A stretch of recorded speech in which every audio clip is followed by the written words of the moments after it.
The desert wind carried more than dust that evening, it carried a cry. A raw, breaking cry that made hardened cowboys pause and look toward the copper-colored horizon. Sam Hawthorne, a rancher known more for silence than kindness, reined in his horse and listened again. The sound wasn't the howl of a coyote.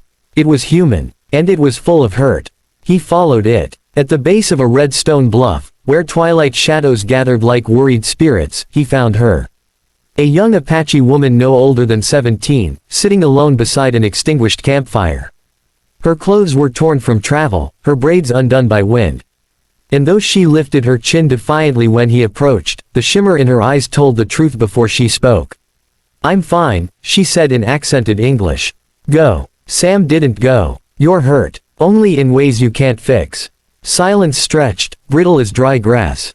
Then, in a voice she clearly hadn't meant to let free, she whispered the words that twisted his chest. "No man wants me. Chapter 1, A girl who walked alone.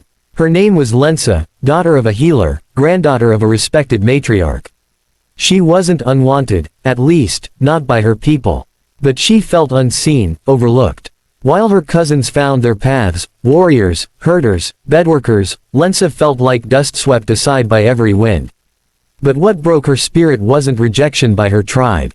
It was betrayal from someone she trusted. A young scout from their neighboring band had promised courtship, promised partnership, promised to speak to her family. Instead, he left. No goodbye. No explanation. What Lensa didn't know was that the scout had been pressured by his influential relatives to marry within their band. Still, the abandonment was all she could feel. So she ran, farther than she ever had, letting anger carry her over mountains and sorrow drive her across plains. She slept under stars that felt heavier each night. "I thought maybe the world wouldn't notice if I vanished," she murmured when Sam gently asked why she was alone. Sam understood that feeling too well. Chapter 2, A rancher with ghosts of his own. Sam Hawthorne wasn't known for rescuing strangers. He was known for keeping to himself, tending cattle on his isolated ranch, and speaking only when necessary. Folks said he preferred horses to humans because horses didn't lie, cheat, or leave. None knew the truth, because Sam never shared it. Years earlier, he had lost his young wife to fever. He'd buried her alone on a hill overlooking the ranch they'd dreamed of building together. Since then, Sam spoke little, laughed rarely, and loved no one, not even himself. But the moment he saw Lensa's wounded strength, something inside him stirred. Not romantic affection, more like recognition. She was lost. And once, so was he. "Come stay at my ranch," Sam said finally, surprising even himself. "Just for a little while. You don't owe me anything. But you shouldn't be out here alone." Lensa hesitated, torn between pride and exhaustion. But her body trembled with hunger and days of sleepless wandering. "Only for one night," she said. Sam nodded. "One night, then." They both knew it wouldn't be just one. Chapter 3, The House That Healed Slowly. Hawthorne Ranch was far from grand, just a spread of weathered barns, cattle pens, and a log house with a roof that moaned in strong wind. But to Lensa, it felt like a place with heartbeats in the walls. The scent of horses, pine, and old sorrow filled the air. Sam showed her the spare room, clean though unadorned.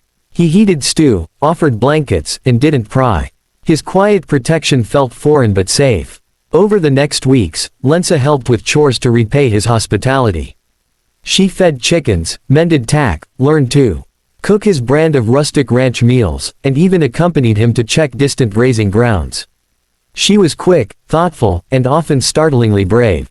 Once, when a half-wild steer charged toward Sam, Lensa whistled sharply, waving her hands and yelling in Apache, distracting the animal long enough for Sam to regain control. When danger passed, Sam laughed, a real laugh, deep and warm. It was the first time she'd heard it. "You're something else," he said, shaking his head. She smiled softly. "Sometimes I surprise even myself." Still, despite growing comfort, shadows followed her. Some nights Sam heard quiet sobs behind her door. Other times, she'd ask uncertainly, "Do I get in your way? Should I find somewhere else to go?"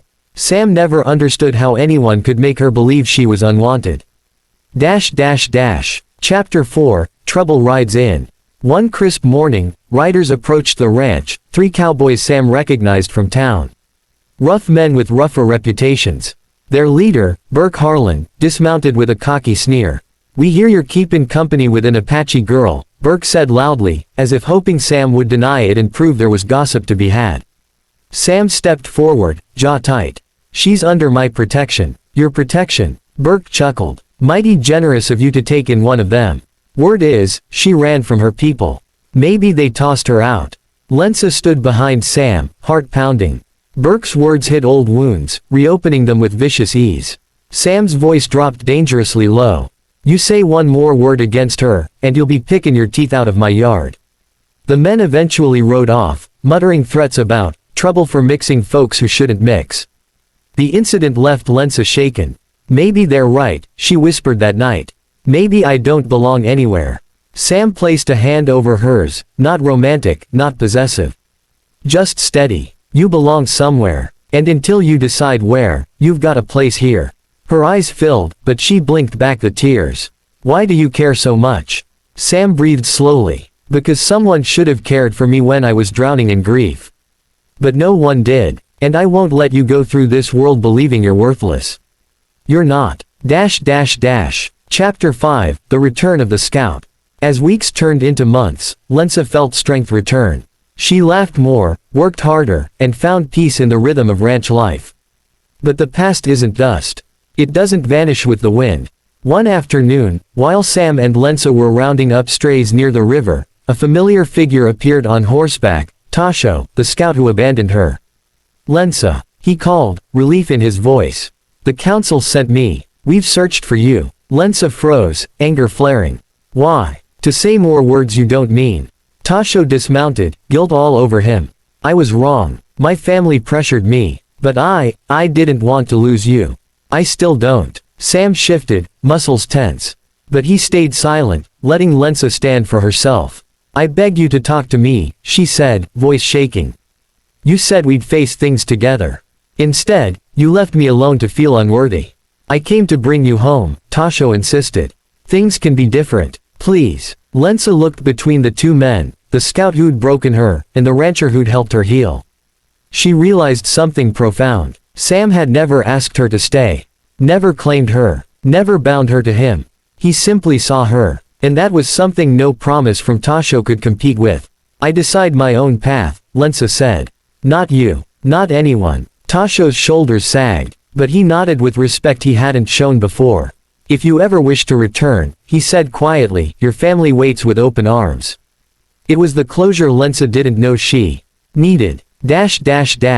Chapter 6, A New Beginning. After the scout rode away, Lensa stood beside Sam, watching dust settle. "I don't know where my path leads," she murmured. Sam tipped his hat back. "That's the beauty of paths. You don't need every answer to start walking." She smiled faintly. "Would it trouble you if I chose to walk it here, for a while longer?"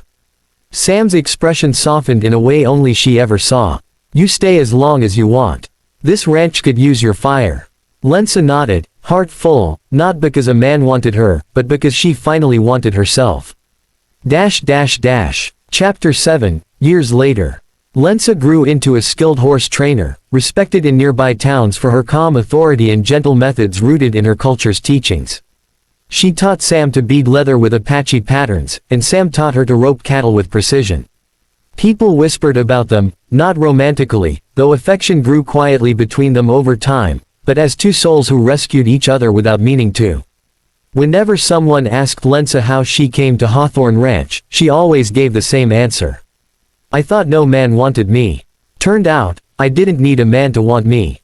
I just needed someone to believe I mattered. And eventually, I learned to believe it too."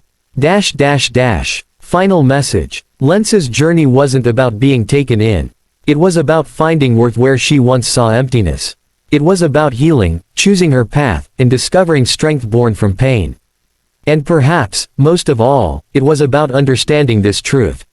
Sometimes the family we find is stronger than the one we are born into or the one we lose.